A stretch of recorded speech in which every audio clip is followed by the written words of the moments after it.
Okay, welcome to our second debate that we're hosting from the buyer and in association with the Bourgogne Wine Board, the BIVB.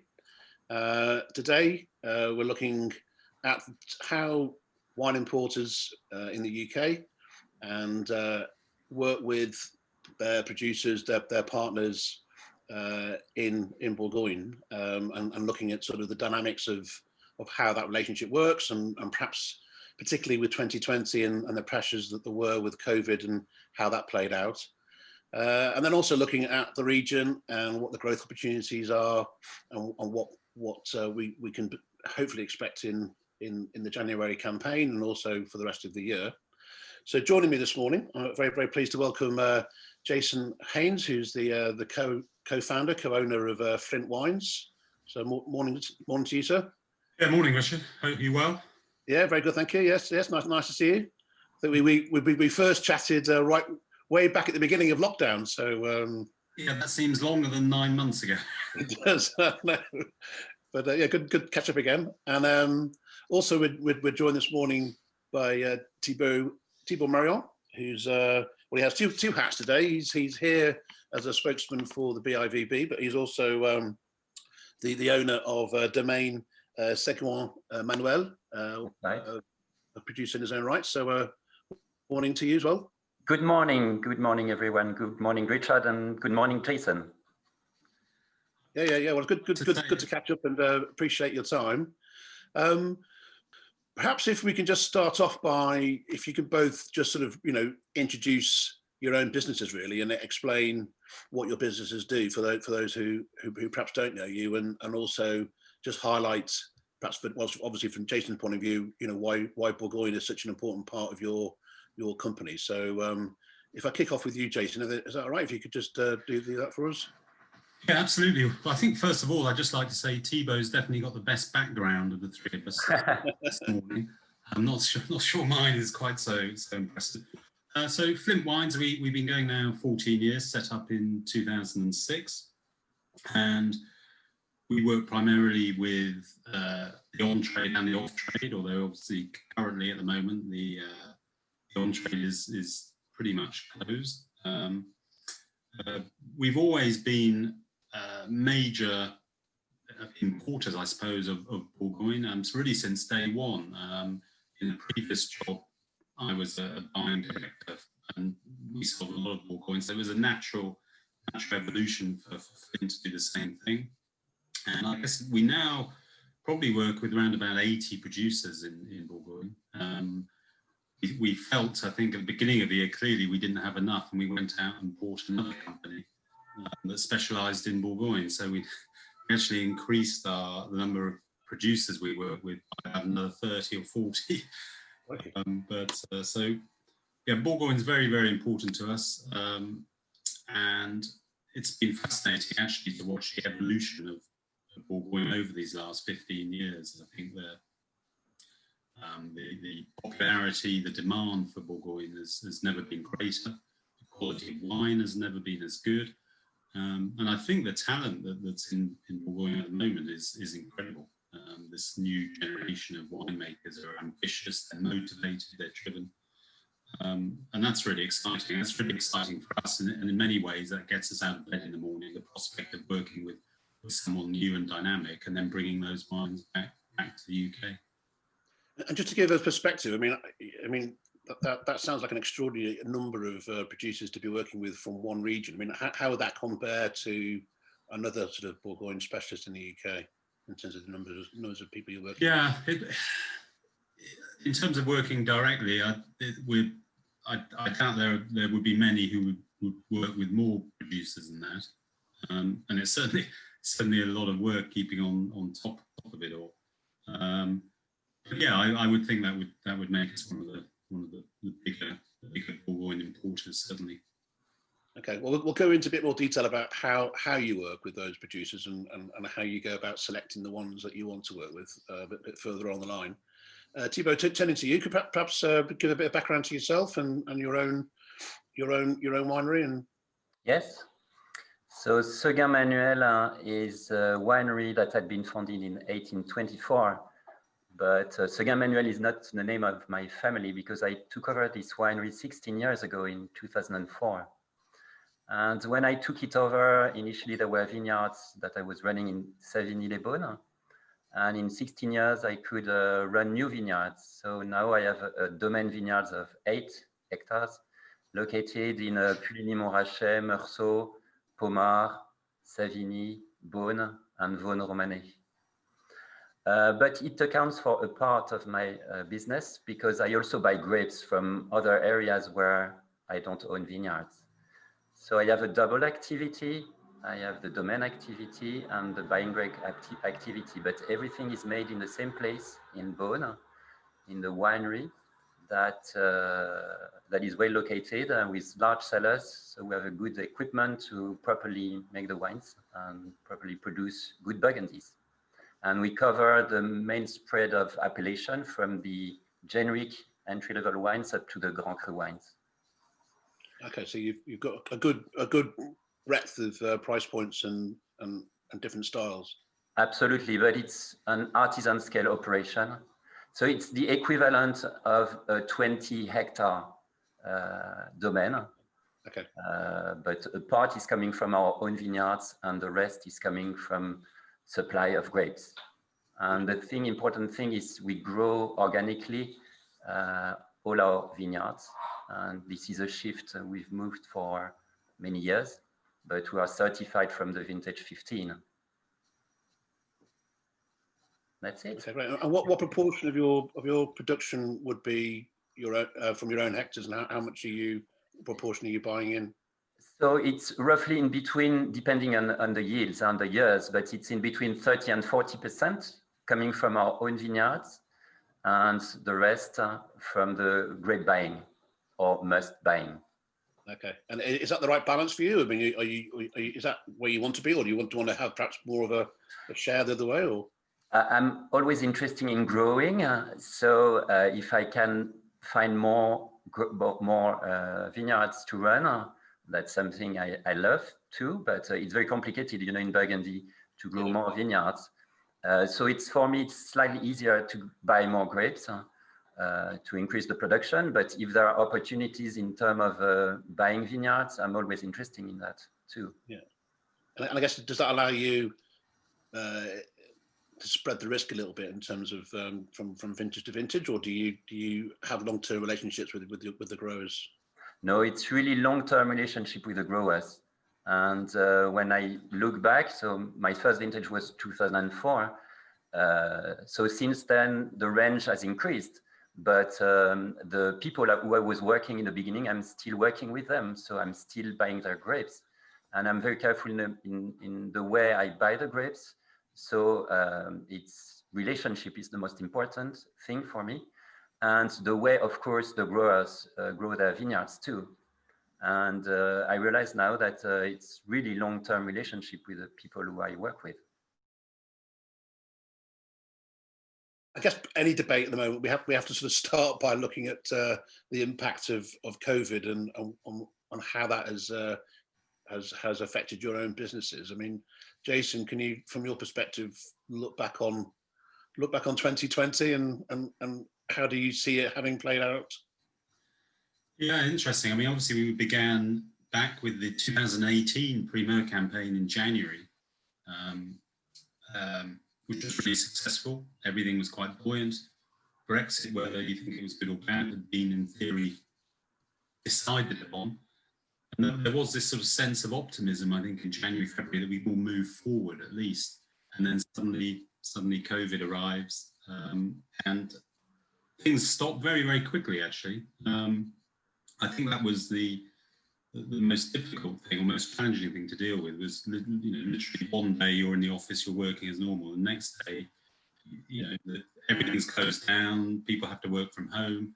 So, I mean, that switch was tricky. We got everyone working from home. We shut the office. Luckily, we just invested actually in some IT, so we were able to do that. Had this happened 3 or 4 years ago, it would have been even more challenging.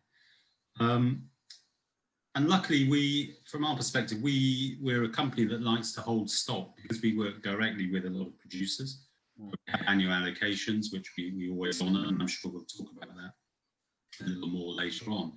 So in terms of, there was no great urgency from our perspective to suddenly buy in a lot of wine. We have plenty of wine to sell. It wasn't that. It was more really finding customers to buy the wines. And obviously, restaurant businesses, the on-trade probably accounted for around about a third of our annual turnover. And that's pretty much gone. We had a little spell in July and August where after the initial 2 or 3 weeks, as restaurants worked through the stock they already had, we had some lovely orders coming in and things suddenly looked much rosier. Yeah. Of course, the lockdown came again for the second time. So, yeah, very frustrating. The one positive there, though, is that all the regional merchants and shops and online sellers that we work with have all been having cracking years. You know, everyone transferred their drinking from restaurants to home, and we've pretty much compensated for the losses with the on-trade by the increase in sales to the off-trade. But I certainly feel very sorry for those companies that are primarily suppliers to the on-trade. I mean, we saw this week with Jascott's how challenging it can be, and so yeah, we count our blessings that we had a degree of diversity. Yeah, and I think a lot of those pressures obviously will probably over the coming weeks and months we'll see perhaps the follow-on wave from that. Just from an actual practical point of view, how have you managed to continue your relationships with your producers and your partners in, say, Bourgogne, in terms of being able to taste wines, being able to keep that relationship going? Yeah, it was probably the longest period of time without a visit to Bourgogne, that's for sure. Normally I would like to be there for an early look at the vintage, perhaps end of May, early June, just to at least get a feel for the start of the wines. Obviously that wasn't possible. So I mentioned we bought Domaine direct at the end of June, and that brought with it say 30 or 40 new producers, and I wasn't able to go and see them either, and some of them I'd never met before. Obviously I knew their wines and their names, but I never met them. So that was really frustrating, not being able to go and see them and say hello, and obviously taste all the wines we would normally taste. I mean, the big tasting season, as you know, is October and November, but I think getting an initial sense of the quality and style of vintage is really important. So that was frustrating. Zoom obviously played a part. We did a few online tastings, so kept in touch that way. And then just a general logistical contact, when we're shipping the 18s, all that sort of thing. So we stayed in contact, and to be honest, we may have a lot of growers, but a lot of them are really good friends now. So just keeping in touch by the old phone call or just an email, sort of updating them on what's happening in the UK market. I mean, we're not very far away, but I still think it's important to keep growers abreast of what's going on. And have you been able to go at all? Join the O? Were you able to find a window to go or not? Yeah. Well, I had a little window in July, I think. I think I can say that legally. I think the lockdown had finished at that point. The port police won't arrest me. And that was great. And we did go and see a lot of the producers. We needed to go and see the new producers. And then we managed to get out about the 20th of October for 4 weeks. And actually, the lockdown began whilst I was there. And thankfully, the lockdown began in the UK just after. But there was a slight worry whilst there that there might be issues about getting back and how that would work. And actually, there were 1 or 2 clients and fellow importers who suddenly had to disappear. They didn't really want to take the risk. But that was good. It was the quietest it's ever been tasting. It was actually it was rather nice in a funny kind of way that you were able to really focus on the wines. Growers, I spoke to one grower who said normally he would do 6 or 7 tastings a day at this time, and he was doing 3 a week. Right. Okay. So they could really focus. They're really pleased to see you. Pleased to see you, full of energy. They're not having to answer, how much new oak do you use on this wine for the 50th time that week. So they were very generous with their time, and I think appreciative that we were able to make an effort. Obviously, it's fairly straightforward. It's not a long way away. But again, it's important just to keep that. Yeah. Brilliant. So Thibaut, from your point of view, I mean, how has it been in the region and for yourself in terms of keeping that contact with your key customers? Well, in the UK, but obviously around the world as well. So first of all, the situation has been very different from people living in cities because we're in the countryside. So our vineyards were still there and needed to have cares. So initially for the first lockdown, what we did is all the technical team went to the vineyards. So the people usually working in the cellars went to the vineyards, including myself. And the good thing is that the weather in 2020 was lovely, and we had a spring, a very sunny spring, dry spring. So we could enjoy lovely weather in Burgundy and see our vines growing. And the season's really been great. And that's the paradox of the COVID, is the nature gives us this disease, and on the other end, it gives us a great vintage. So, you know, it's not always the worst that happens. So that's the first thing for us. The second is the business for the first lockdown was stopped. Logistic stopped. We couldn't ship for a while. And then during the spring, after the first lockdown, the activity came back to normal. Of course, we had less visitors than usually, and our importers who usually come to try the wines, and especially the new vintage, the vintage 19. Some went there, but really less as usual. And the second lockdown, which has taken place this November, we were not really affected by it. I mean, we have normal activity, and funnily enough, we still have good business. But in a different way, of course, we discuss more with Zoom, and emails have never been as important as they are today. We use the new way of communication, and we can't see people physically, but we are connected to them. Yeah, and in terms of actually getting your wines out to the market and tasted by your key buyers and key partners, has that worked okay? Sorry, can you repeat the question? In terms of actually getting your wines sent out to the key buyers and introducing wines to perhaps new buyers, has that been a problem? Or? Yeah, that's something we did because the logistic is working very properly now. For the first lockdown, it was very complicated, but now the situation came back to normal. So it's easy to send samples. And what we did before, I mean, welcoming our clients here to make them test the wines. What we did with the vintage 19 is most of the time we sent samples which arrive to their destination, and our buyers can try the wines in the country where they live, and including England, of course. Yeah, and I guess some of your key export markets, like America, perhaps haven't been able to come to France, whereas obviously Jason's had the opportunity to come. Yeah, that's right. So, and the American market is special because, you know, because of the Trump taxes, the market really slowed down. So the interest in Burgundy probably decreased. But on the other hand, it's been caught up by the British market. The big surprise is the British market has been very buoyant.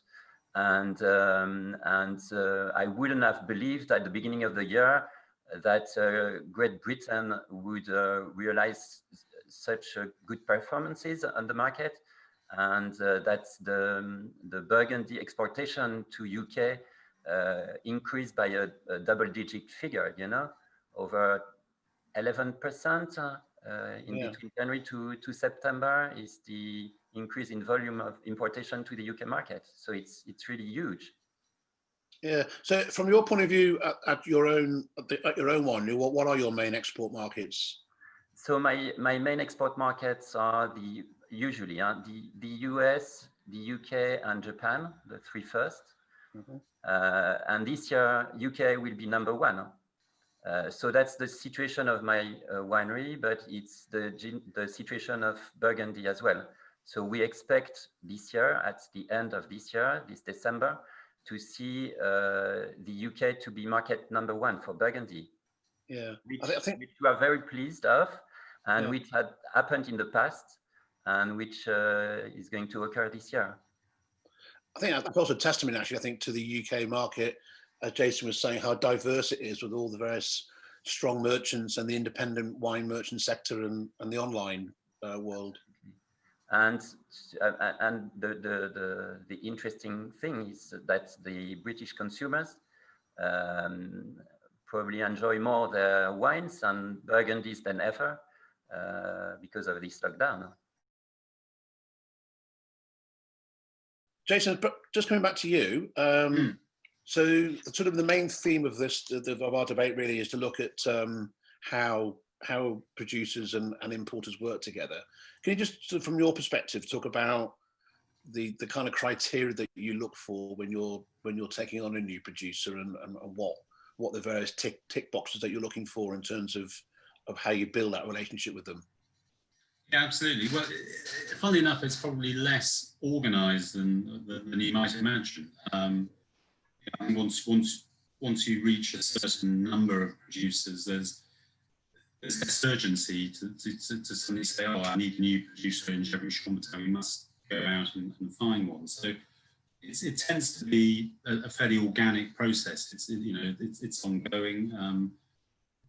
We would be tasting all the way through the year, COVID allowing. We'd also attend things like Grand Jour de Bourgogne, which would normally happen in March.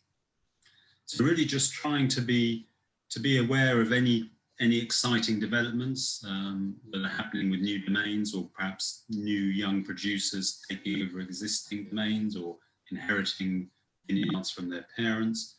I think even if you may not have a gap for something like that at the time, I think it's a much healthier way of doing it than suddenly going, oh my God, we need a new Chassagne, let's go out and find one, because your criteria won't necessarily be purely about quality, and that tends to be how we do it. I think, rightly or wrongly, if we get really excited by a producer and by their wines, we would hope to do business and start buying them.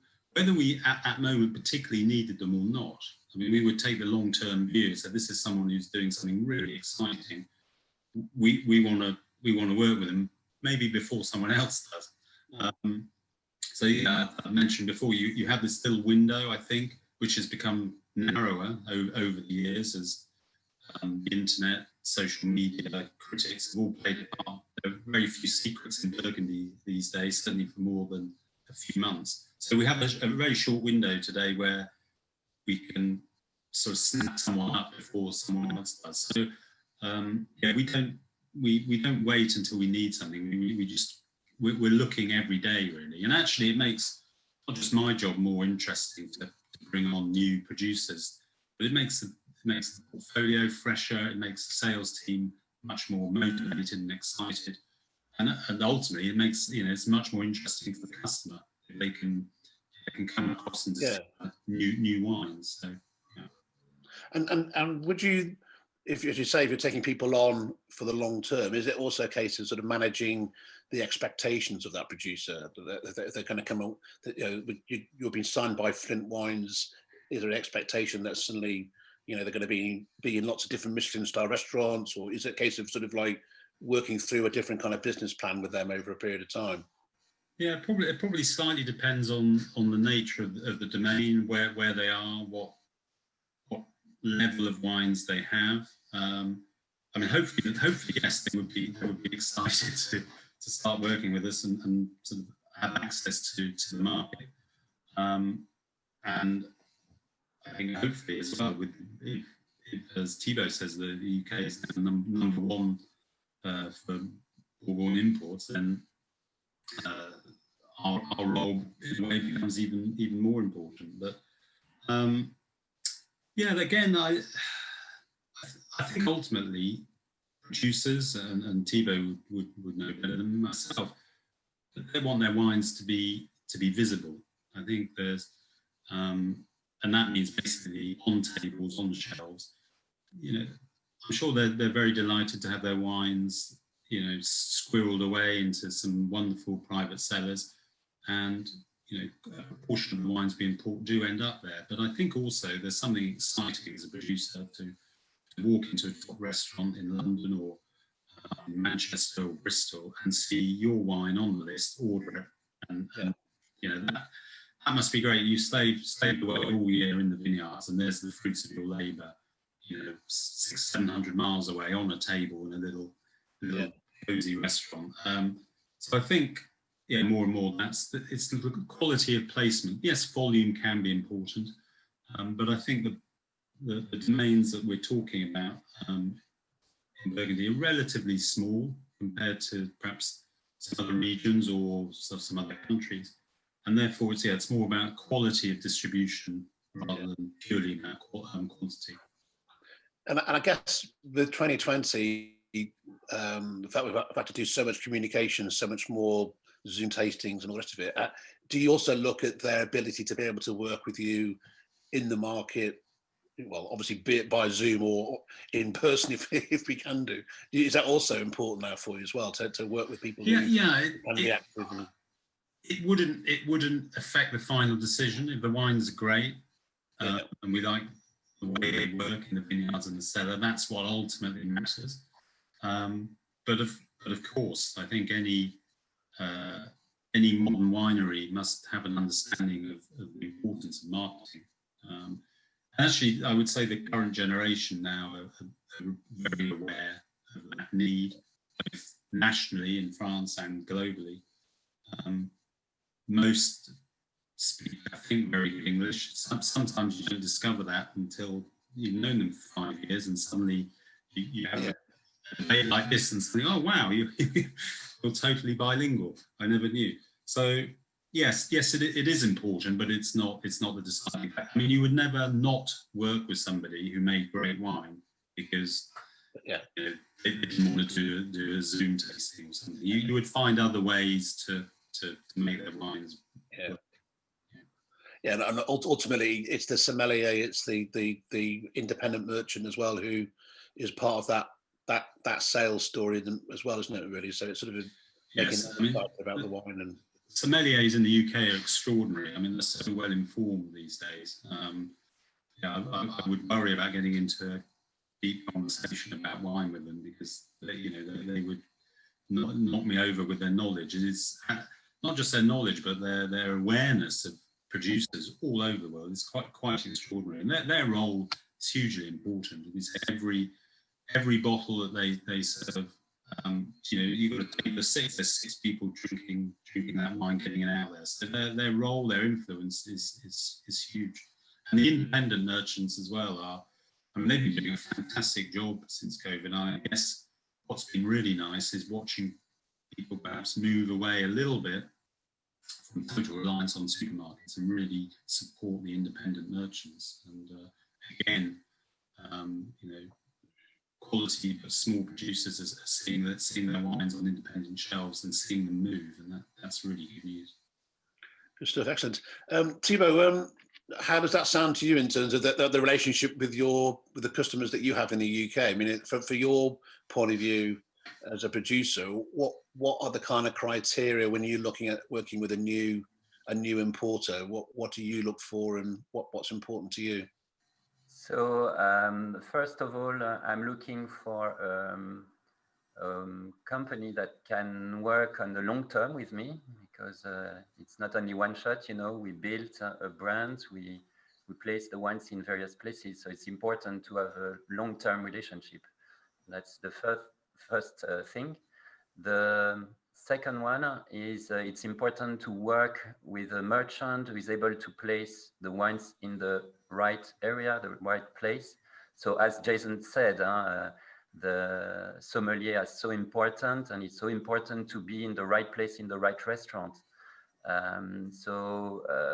Some wine merchants have better distribution than others, or better introductions in some place. So that's something I consider when I work with someone. I think that's the main two criteria for me. Yeah, and over the the last year, I mean, what would you have there been? I mean, obviously we've all had to work very differently. What would you say has been the big benefit to you in terms of the partners that you work with? Is any examples of what's really worked well over the last year in terms of dealing with COVID and still keeping your wines being sold and distributed? So of course, 2020 is different from the other years. Unfortunately, because of the lockdown, all the on-premise business been badly affected. But on the other hand, all the private people consumption increased. So we could work this way, and hopefully our merchants could develop their sales towards the private clients. So that's really the big benefit of this COVID situation, is that we could increase the sales to the private people. Yeah, and I guess the online opportunity as well has been this year. Yes, there has been online opportunities. I'm talking, generally speaking, for my colleagues. I've not been very much affected by this situation of online sales. So, but I know with my colleagues, I saw that many of them have developed their sales online. Yeah, and Jason, for yourself, I mean, have you had any good examples really in terms of what's particularly worked well in during 2020 in terms of working with producers and yeah, I mean, I touched on it briefly. I mean, things like doing Zoom tastings with producers, perhaps one or two at a time, really helps. It just brings Burgundy a little bit closer to the market. Really, they can get to see the person behind the wines. I think, especially in, we're not going to be doing a pre-merge tasting in January this year. So generating more connection with the producer, with the wines that they're making, is even more important than it has been before. I mean, I very much agree with what Thibaut was saying as well about the long-term nature of the relationships. I think we would never embark on something that we didn't hope or even expect would be ongoing for decades to come. Really, I think the idea of just sort of nipping in and out, I see no appeal to us or to the producer, or again to the customer. Actually, I mean, frustration for the customer is that they buy wine for a year and then suddenly it disappears again off the market. It makes no sense to me. So I think that having that building of a long-term relationship is hugely important. And within that relationship, and the current vintages are very relevant in that, is you'll have some vintages that are really big. Like 2018 White Burgundy was a very generous vintage. There was quite a lot of wine around. 2019, I've just been getting some allocations in the past week or so, and some of the volumes are 60% down on some wines. And obviously demand looks like it will be pretty strong. It's such a lovely vintage. So, having a conversation, just saying, okay, this year can we do a bit more? Or will the producer may say you'll have to do a little bit less. It's very much a mutual relationship, and there has to be a little bit of give and take. And I think it's all about really working together. Yeah. I fully share Jason's view, and I should have mentioned in terms of criteria. Every vintage is different, and we over the last 5 years or 6 years, we had only great vintages in Burgundy. We've been very lucky, but it's not always the case. And we can face sometimes some vintage that are more average. And we expect the merchants who we work with not to skip the vintage. And that's this continuity that is also very important to us. Yeah, well, that's the thing. That's a really key point, actually, isn't it? It's that two-way partnership through bad and good. It's like a marriage. It's been a long time, as Thibaut says, since we had a really bad vintage. I mean, we've had less good vintages, but even the less good vintages these days would still have been considered rather good 30 years ago. The bar has been raised enormously. So yeah, it's we we endeavour to take all our allocations every year. And one of the things that we pride ourselves on is really having a library of stock, if you like, which is why we can be very, I think, useful for both restaurants and cavistes and regional merchants and shops, because they can still buy 15s and 16s and 17s that we bought originally from our original allocation on Premier. We've been able to sit on and mature. So it's great for a restaurant to be able to put it on a 4 or 5 year old Chassagne Montrachet rather than something that was only bottled three months ago. And great for the consumer as well. If we look at that now in terms of what you're seeing as being the real driving forces in Bourgogne, and what in your stock is moving, where that demand is. I mean, what would you see as being kind of the driving trends and demands from Bourgogne at the moment in the UK? Yeah, in a way, it's an odd way of doing it. I mean, Burgundy is such a pyramid. You know, you have very, very little volumes of great wines, all the Grand Crus, and supposedly the wines that everyone wants to buy. And then you have quite sizable volumes of Bourgogne village wine, that sort of thing.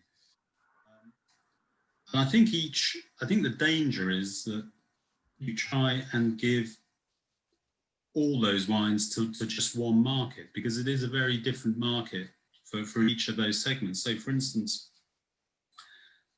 a restaurant may not want to buy a Grand Cru for £200 a bottle, which you'll have to put on their list somewhere between 500 and 1,000, with only 2 years bottle age. It's not ready to drink. It will be, incredibly expensive.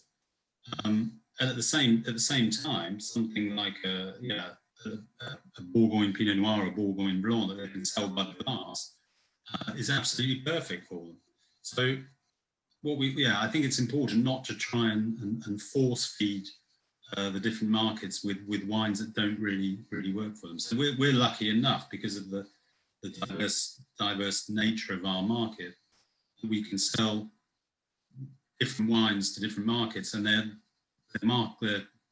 wines that work very well within each market. So we have a very little situation whereby, oh my God, we in order to buy all the Grand Cru, we've got to buy lots of village Chassagne, for example.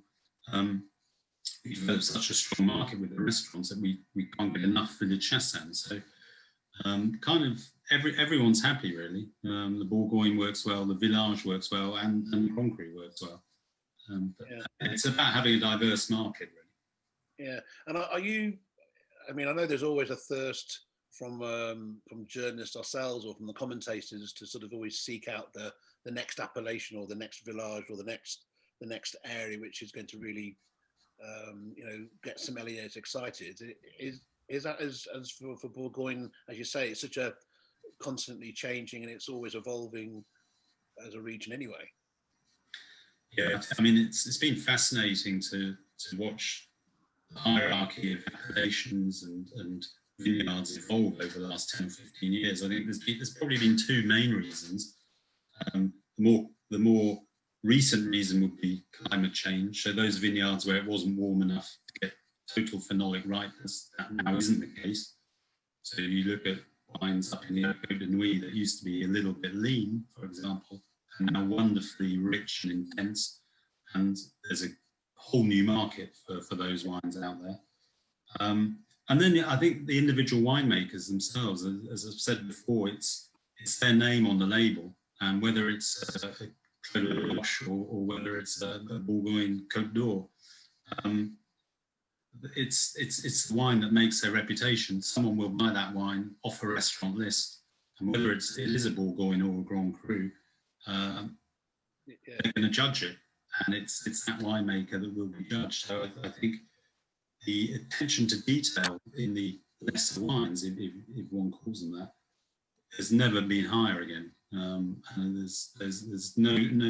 I know for a fact that a lot of producers probably don't really make any money on their Bourgognes now, because they're so quality conscious, and yet the prices haven't really changed that much. Certainly not to the same degree that the Premier and Grand Crus have. So great for us consumers. We're getting these wonderful Bourgognes for pretty much the same price as they were 10 years ago, and quality, as I say, has never been higher. Excellent. So Thibaut, how do you respond to that in terms of how you're in the region seeing which appellations or which village are really exciting people there? Or so first of all, I really share Jason's view about the global warming situation, which has created some general increase of quality, in fact, and in appellation where sometimes we had problems with the weather and vintages, this is less and less the case. So now you can really enjoy a nice bottle of Bourgogne because of the global warming. The ripeness is good. It's an easy drinking wine. You can enjoy the wine young. Of course, we have these Grand Cru wines. They sell very well, but when they are getting so expensive, and it's the same for very famous villages, when they are going at high prices, you have other opportunities in Burgundy because we have such a diversity of appellation that you can go like in the Côte Chalonnaise area when the Côte de Beaune or Côte de Nuit is too expensive. You have very good wines there. And this is something I have realized over the last 3 or 4 years. I have really developed myself in the Côte Chalonnaise and the production in the Côte Chalonnaise area. And my clients realize, of course, you need to taste the wines because it's not as obvious as well-known appellation. So you have to make them known. But once your clients have realized that they were good value, they really follow you, and vintage after vintage, they follow the wine. So that's the thing that is changing when the situation of prices as it is in Burgundy is coming.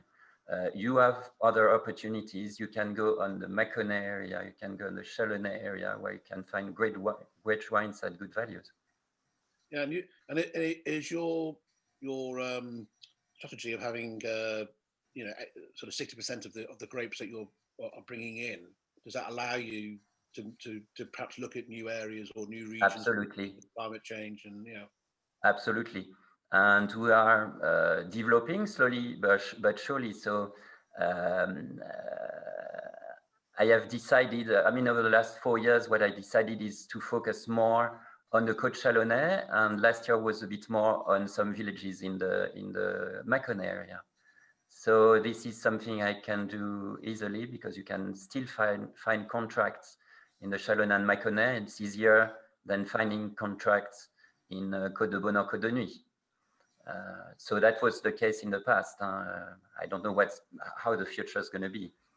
Yeah, no, but it's fascinating, isn't it? How the map of Bourgogne, which everybody, it's such an iconic region, and suddenly, as you say, that some of the appellations of the village that were being not neglected, but have suddenly had a resurgence and a new opportunity.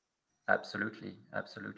Yeah, and that's what's interesting in Burgundy is you can, even if you're born in Burgundy, you can discover new things, new appellation, new wines. Yeah. So that's really this discovery makes our life different every day. Yeah, and you've moved to organic, and organic has that been important for you as well in terms of your exports and Yes, absolutely. So this is I didn't move to organic farming because of opportunity. Yeah. It's also a very strong belief for me, and I think it's better for everyone, for the environment, for the next generation. So I started that many years ago. I must say that I realized that over the last years, my buyers really ask for organic wines, stronger and more than ever. So in terms of sales, now you see a big impact of the organic farming, and to have the certification is important too. But also the style of wine people expect is different from what it was before. organic farming brings probably more freshness to the wine, and it's also an expectation to the market. It's an expectation of the consumer, the type of wine they like. They like to have wines that are not as full-bodied, rich, extracted, oaky as before. So this is something that organic farming is bringing. And Jason, is that have you noticed more of a demand for organic, or are you looking for more organic wines yourself?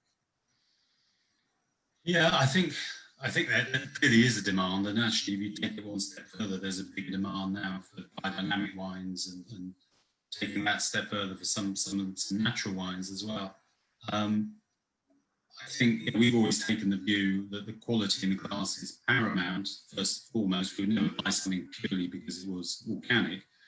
But it's amazing how often the really good wines are farmed organically, even if they're not certified. As Thibaut mentions, I think there is a freshness and dynamism in these organic wines that is really exciting, actually, and actually lends itself really well to Pinot Noir. The only slight worry is talking to some of our producers who work biodynamically is the effect on yields. Their yields seem to be really quite low, and especially in vintages that are already quite low. Their production levels are well down on perhaps what they would have been 10 years ago. However, having said that, I'd rather have less of a really good wine than lots of something rather mediocre. So if that's the price to pay for having organic and biodynamic wines, then it's a price worth paying, I think. And for those who have not had the chance to taste, I mean, how would you describe the style? The hardest thing is to say, and I'm glad you didn't ask that actually, was say what vintage would you say it was like? Because actually it's like no other vintage. It's very rare to have such a richness of fruit and yet such freshness in the same glass. It's normally one or the other. But I think because of the small yields, not only has the structure of the wines and the fruit intensity been concentrated, but so is the acidity. So generally the wines have this wonderful freshness. And tasting through wines, I wouldn't ask growers what the alcohol levels were till the end of the tasting, because I wouldn't want to be influenced by that. And quite often the alcohol levels were at least half a degree more than I would have thought based on what I was tasting. So they are rich, powerful wines, but the balance is amazing. And there are white wines out there comfortably above 14 degrees, and it's not a problem at all. There's no sense of heat. There's a real drive and energy about them. And the reds are just, I mean, the wines are actually crunchy in parts. We all saw how warm it was in 2019, and if you told me that the wines were going to be crunchy and fresh, I wouldn't have believed you. But I think because they came to ripeness, and Thibaut would know better than me, but because the wines came to ripeness very easily, they were able to be much gentler with the extraction. So a lot of growers have been talking about infusion this year rather than extraction. And I think as a result of that, the wines still have this touch of finesse. And I think also because the phenolic ripeness arrived relatively quickly, they didn't have to wait for it to catch up the sugars. So actually the reds still have this lovely Pinot character, perhaps more so than 2018. So it's a great vintage. The only sad thing is there's not that much wine. Okay, yeah. But so Thibaut, you obviously, from your point of view, then has Jason captured the vintage there for you? Yeah, I mean, his analysis of the vintage is really good. I share what he said. But in fact, it's not been that easy producing that vintage. I don't say that in terms of winemaking. Winemaking was easy. The grapes were healthy, and no problem to make the wines. But we've been through the vintage 19 too many dangers, because we could have had frost. We had a little bit of it. We could have had drought. We had a little bit of it. We could have had rain. We had a little bit of it. So it was, we had a bit of every danger, all the things that we fear. And in the end, of course, the crop is low and the yields are limited. But in the end, the grapes we got were really superb, and we could produce great wines because of the quality of the grapes. And as Jason said, the big problem is that the quantities are tiny. But funnily enough, even if the climate was warm, we had a period of very, very warm weather and heat waves. It was very short, and it didn't affect the structure of the grapes itself. So the wines are really kept of freshness, and they have kept the classic character of our Burgundies. Which is really unique. It's not something we would have expected with such a warm period of weather. But this vintage, for both red and white, has kept his Burgundy character and with the appeal of ripe fruit. Yeah, and as you said at the beginning, nature has been kind to Bourgogne for this year with all the problems we've had. Absolutely, absolutely. And what's great in the 19 vintage is that it's a wine it's a vintage you can enjoy the wines young because they are full of fruit, they are generous, they appear to be easy drinking, but they really have the structure to be kept for a long time. And that's important to mention that Burgundy is also a question of maturing the wines. We are in a region where the wines can be kept for very long if they are grown on the proper terroirs. And I think 19 is really a vintage like this. So just to finish off then, I mean, you know, we are going out in 2021. What are your thoughts for the year ahead, and what are your hopes, and how do you see the year playing out? I mean, Thibaut, do you want to go first? Yes. So 2020, I mean, I don't want to be redundant with 19, but once again, we have a great vintage, probably more classic than 19, in the sense that the wines are very, very well balanced, and the whites are live, crispy, the aromas look very precise. And for the reds, they have the structure, they have good acidity, which is also the main thing to make the wine age well. They didn't have much, I don't want to go into too much technical aspects, but malolactic went quickly. So it means that the grapes initially were ripe.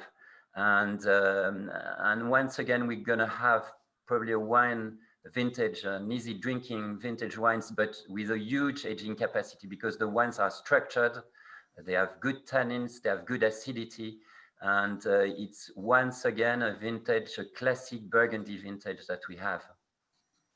Brilliant. And Jason, for yourself, how do you look ahead to picking up on the 2020 vintage, if you've had a chance to take a view on that, but also looking more towards the business side going to 2021? Yeah, I certainly haven't tasted many 2020s yet. It's always a bit too early for me. I kind of leave the vintage assessments at this stage to growers who understand these things much better. One thing I would just add about 2019, I think it's very much credit to the producer. For me, it's a culmination of various rehearsal vintages over the last 10, 15 years. If we look at vintages like 05, 09, 15, 18, you know, which have been warm vintages, I think they've really learned their craft and they've adapted what they do in the vineyards and in the cellars. And I think 19 has really benefited from that learning process, if you like. And the other thing, which is obviously very relevant to Thibaut and other producers, is I think those producers who work organically or biodynamically have really benefited from that. I think lines that have the strength to stand up for themselves can be much more fluid and flexible when it comes to extremes of weather. And I think had we had vineyards flooded with chemicals, I'm not sure we'd have seen such wonderful vintages in such extreme conditions. So I think both those things are credit to the Burgundian producers. As regards as regards next year, yeah, the big challenge is going to be logistically. I mean, I think 19 was certainly a challenge from that perspective. I think I mentioned before, you know, how great our London Seaborne warehouse had been. We're going to have other challenges about importing wine, no doubt, potential delays. But that's all the boring stuff in many ways. I mean, it's kind of, we as importers, we need to sort out how we can handle it. We generally shipped everything that we wanted to in 2020, and we told producers we were going to be maybe a month or two later than normal because of the lockdown, because of congestion, if you like, to get wines over. I'm hoping none of that will be the case in 2021. If we look optimistically at that, we'll say restaurants will open hopefully completely in early spring across the whole country, not just in those areas with a less severe lockdown, and that people will rush out to eat and drink well. I hope, even if they do that they will continue to drink and buy really good bottles at home and support the independent merchants. And if all that comes together, hopefully that will ensure that the UK remains #1 Burgundy customer. Yeah, well, that's ultimately what it's all about. Great stuff. Well, as I say, I think we all kind of can only hope that 2021 is a lot more straightforward than 2020. But I guess the lessons we've all learnt from 2020 probably puts us all in a very strong position, really, to go into this year. But can I just sort of bring a halt to proceedings there, and thank you both very much for your time, and it's been really fascinating to hear that dynamic of how successfully producers and importers are really taking Bourgogne, and as you say, Thibaut, to be your #1 export market, which is absolutely. And if 2021 is happening as 2020 in the UK, I sign again. Okay, we'll do our best. Right, you might be on your own there from that point of view. But anyway, good stuff. Thanks for your time, and we wish you very well.